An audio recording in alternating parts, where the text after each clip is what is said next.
ചെങ്കോട്ട സ്ഫോടനത്തിന്റെ അൽ ഫലാഹ് സർവകലാശാലയിൽ ED. Raid 25 ഇടങ്ങളിലാണ് ED. പരിശോധന നടക്കുന്നത്. പി ബസന്ത് ടെലിഫോൺ ലൈനിൽ ചേരുന്നു വിശദാംശങ്ങളുമായി. Basant, good morning.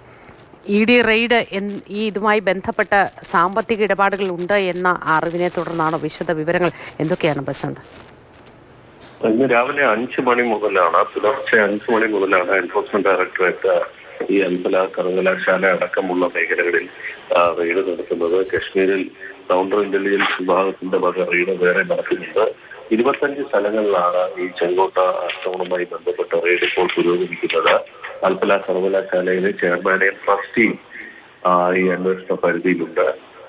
സർവകലാശാലയുമായി ബന്ധപ്പെട്ട പണമിടപാടുകളുടെ സോഴ്സ്, അതുമായി ബന്ധപ്പെട്ട പണം നീക്കത്തിന്റെ മേഖലകൾ, ഇവയെല്ലാം തന്നെ പരിശോധനാ വിഷയമാണ്.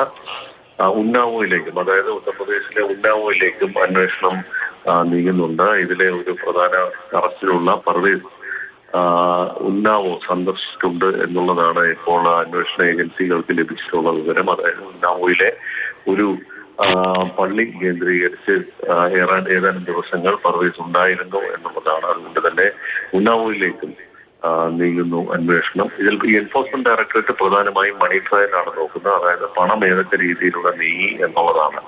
ഇതിനുള്ള ഈ സ്ഫോടക വസ്തു ശേഖരങ്ങൾ, ഇത്ര വലിയ തോതിൽ പണം സംഘടിപ്പിക്കാനുള്ള പണം, വാഹനങ്ങൾ വാങ്ങിയതിന്റെ പണം, ഇവയൊക്കെ തന്നെയാണ്, ഇതെങ്ങനെയാണ് എന്നുള്ളതാണ് ഇപ്പോൾ അന്വേഷിക്കുന്നത്.